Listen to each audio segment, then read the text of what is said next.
संविधान सभा की आलोचनाएं क्या क्या रही है उनके बारे में डिस्कस करते हैं। फर्स्ट आलोचना है, प्रत्यक्ष रूप से जो है ये निर्वाचित नहीं थी संविधान सभा, और रियासत के सदस्यों का इसके अंदर मनोनयन किया गया था और भारतीय जनता का इसके अंदर स्पष्ट प्रतिनिधित्व नहीं था।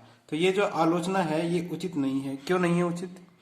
क्योंकि उस समय राष्ट्रीय आंदोलन चरम पर था, राजनीतिक अस्थिरता थी, सांप्रदायिक दंगे हो रहे थे, आधारभूत ढांचा और मशीनरी की कमी थी, समय का अभाव था और जनता में राजनीतिक जागरूकता और शिक्षा की कमी थी। इसके अलावा संचार के साधनों का भी अभाव था। तो पहली है, ये आलोचना उचित नहीं है। दूसरी आलोचना क्या है? दूसरी थी कि ये संप्रभु नहीं है जो संविधान सभा है ये, और इसका गठन जो है ये कैबिनेट मिशन की सिफारिश पर किया गया है।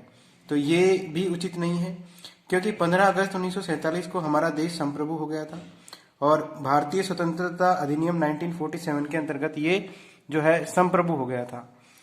संविधान सभा ने ये प्रस्ताव जो था वो स्वयं पारित किया था।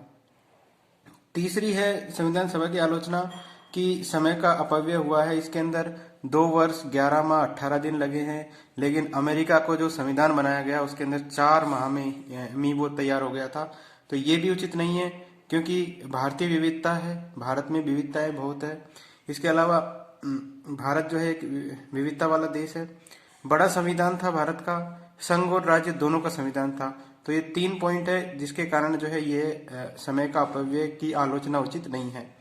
चौथा है, अधिकांश सदस्य कांग्रेस से थे और कांग्रेसी जो विचारधारा है इसको महत्व दिया गया अन्य की अपेक्षा।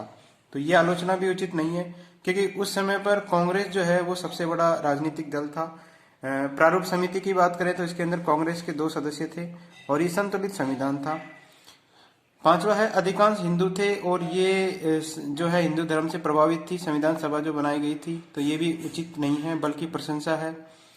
आनुपातिक प्रतिनिधित्व पद्धति का प्रयोग किया गया था संविधान सभा के गठन के अंदर, और धार्मिक प्रभाव इस पर बिल्कुल नहीं था। पंथ निरपेक्ष था, विधि का शासन था, धार्मिक आधार पर भेदभाव नहीं किया गया था और मूल अधिकार भी थे। ठीक है, तो इसके आधार पर अपन कह सकते हैं कि ये हिंदू धर्म से प्रभावित नहीं है।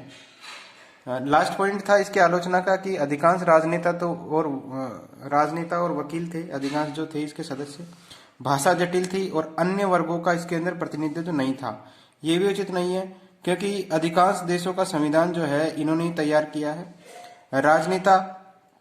राजनेता जो है सभी वर्गों का प्रतिनिधित्व करते हैं, विशेष प्रावधान किए गए थे और ब्रिटिश परंपरा के कारण जो है भाषा जटिल थी। ठीक है, जटिल भाषा क्यों थी? क्योंकि ब्रिटिश परंपरा के कारण।